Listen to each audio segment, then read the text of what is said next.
어떤 방법이 재회 가능성을 더 높일 수 있을까요? 우리가 쉽게 찾을 수 있는 재회하는 방법들은 본인이나 주변 사람들이 직접 시도해보고 효과를 보았던 것들을 알려주기 때문에 어떤 방법이 옳다, 틀리다를 구분 지을 순 없습니다. 모두 효과가 있는 방법들입니다. 그렇다면 근황 안 알리고 잠수 타는 방법과 잘 사는 모습을 보여주는 방법 중에 어떤 게 더 효과가 있고 재회할 가능성이 높을까요? 어떤 게 가능성이 높은지 알아보기 전에 먼저 이야기를 들려드리겠습니다. 잘 들어보세요. 헤어지고 나서 주변 사람들에게 남자친구가 아프다는 소식을 들었습니다.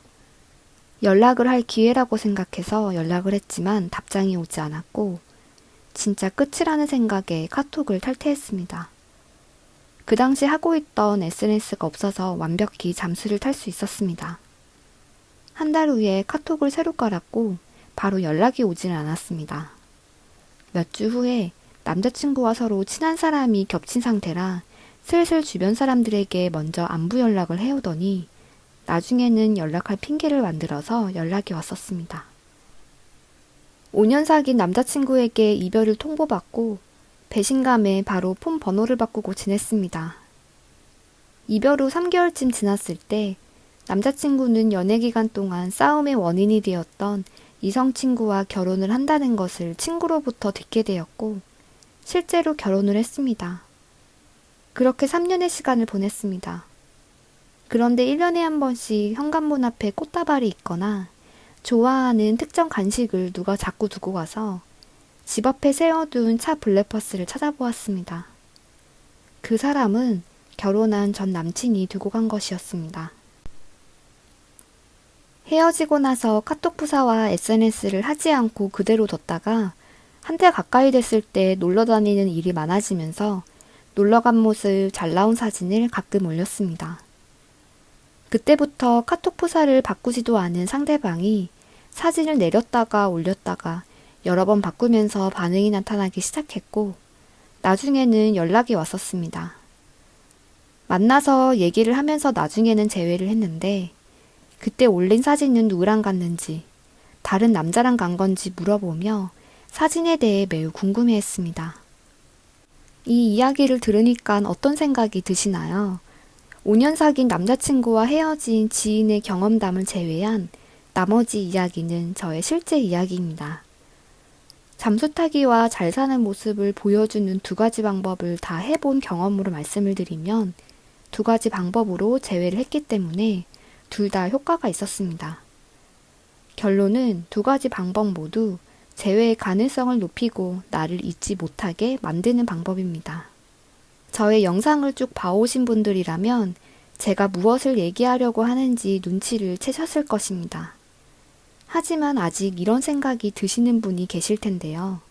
며칠 만에 재회가 된 거죠? 얼마나 걸렸죠? 그 사람은 SNS를 안 해서 반응을 볼 수가 없는데 저는 재회가 될 징조를 미리 알 수가 없겠네요. 어떻게 하면 징조를 알 수 있죠? 상대방 카톡 프사가 3달째 그대로인데 연락이 안 온다는 뜻이겠네요. 상대방이 저를 차단했는데 다른 사람 사귀고 있는데 제가 잠수 탄다고 효과가 있을까요? 저는 일 때문에 카톡을 꼭 써야 하는데 어떻게 잠수를 타죠? 단톡방에 같이 초대가 되어 있어요. 번호도 못 바꿔요. 저랑 상황이 다르니까 저 방법을 써도 효과가 없겠네요. 라는 생각이 들 것입니다. 상황에 맞는 방법을 찾는 것도 중요하지만 이게 중요한 게 아닙니다. 여러분들이 더 중요한 것을 놓치고 있습니다. 저와 지인이 이별을 했을 당시 어떤 마음가짐이었고 어떤 생각으로 지내고 있었는지와 무엇 때문에 그 사람들은 연락을 해오고 근황을 궁금해하며 결혼한 사람이 왜 아직도 잊지 못하고 선물을 두고 갔는지에 대해 중점을 두어야 합니다. 저뿐만 아니라 다른 분들이 재회 가능성을 높이는 방법을 구체적으로 말씀드렸을 때 많은 사람들이 방법 안에 틀을 가두고 도움되지 않는 많은 생각을 합니다. 내 상황에서는 잠수를 어떻게 타지? 자주 마주쳐서 표정 관리가 안 되는데 어떻게 잘 사는 척을 할 수 있을까와 같은 내 상황과 방법을 연관시키려고 하는데 이 생각들은 자연스러운 반응이기 때문에 잘못된 게 아닙니다. 정말 나와 딱 맞는 재회 방법을 찾으려면 나이, 성격, 연애 기간, 이별 원인이 나와 똑같은 사람이 알려준 방법을 실천하거나 상담을 통해 내 조건들을 모두 고려한 방법을 써야 합니다.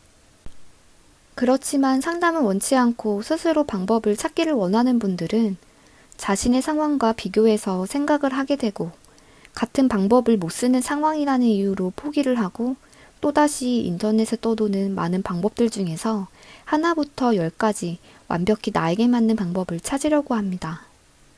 그래서 이러한 시간 낭비를 하는 것을 방지하기 위해서는 나와 똑같은 케이스의 재해 성공담을 찾으려고 하는 것보다 이별부터 재회하는 과정과 그 상황에서 마음가짐이 어땠는지, 어떤 행동이 상대방을 잊지 못하게 만들었는지를 보는 게 중요합니다. 이런 관점을 가지고 생각을 하게 되면 꼭 잠수 타기와 잘 사는 척이 아니더라도 밀어넣는 모습을 만들어 놓고 거리를 두는 행동만으로 제 가능성을 높인다는 것을 알게 되고 잠수가 꼭 카톡과 SNS 탈퇴를 의미하는 게 아니라는 것을 알게 될 것입니다. 그냥 자연스럽게 즐겁게 살고 바쁘게 살았는데 연락이 오게 만들어지는 것입니다.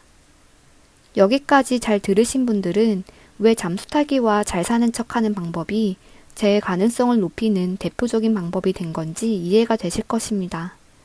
많은 제외하는 방법들 중에서 쉽게 제에 가까워질 수 있는 방법은 미련과 집착 없는 모습을 만들어 놓고 일부러 거리를 둔 다음 상대방이 다가오도록 만드는 것이 중요한데 잠수 타기와 잘 사는 모습을 보여주는 이 두 가지가 너한테 미련 없다는 모습을 만들어 놓고 거리를 두는 효과를 쉽게 낼 수 있는 좋은 방법이 됩니다. 앞에서 들려드린 이야기 속의 저와 지인처럼 깨끗하게 돌아설 일은 없을 것입니다. 여러분은 당황스럽고 인정하기 힘들어서 상대방과 더욱 가까워지려고 하시기 때문에 이러한 방법들이 자연스럽게 거리를 두고 제 가능성을 높일 수 있는 쉬운 방법이 되는 것입니다. 그렇다면 집착 없는 모습을 보여주고 거리를 두려면 어떻게 해야 할까요? 내가 평소 해온 것을 반대로 행동하면 됩니다. 너무 매달렸거나 못 잊고 있는 것을 이미 상대방이 알고 있는 경우, 평소 SNS를 너무 자주 해서 근황과 감정이 뻔히 보이는 분들은 거리를 두고 내 감정을 감추는 것이 필요하기 때문에 카톡과 SNS를 아무 반응 없이 그대로 두시거나 업로드를 자주 하지 말고 가끔 궁금증이 생기게 하는 잘 사는 근황을 올리는 게 좋습니다. 그대로 두는 것도 잠수 탄 효과와 같기 때문에 탈퇴하지 않고도 잠수 효과를 낼 수 있습니다. 그리고 SNS를 하지 않는 사람들도 반대로 잘 사는 근황을 적절히 보여주게 되면 너 없이 잘 살고 집착을 버렸다는 이미지를 보여줄 수 있기 때문에 근황을 보여주는 것이 도움이 됩니다. 다시 한번 말씀드리지만 꼭 잠수 타기와 잘 사는 모습을 보여주는 것이 필수적인 방법은 아닙니다. 이별을 받아들이고 깔끔하게 돌아선 공통된 마음가짐이 상대방이 나를 잊지 못하게 만들었다는 것을 기억해 주세요. 만약 여러분이 6년 사귄 사람에게 이별 통보를 받았다면, 많이 좋아했던 사람에게 이별 통보를 받았다면 어떤 행동을 했을까요? 반대로 무엇 때문에 그 사람은 나와 더 멀어지려고 할까요? 이제는 그 사람이 나를 잊지 못하도록 하려면 어떻게 해야 할지 알게 되실 것입니다.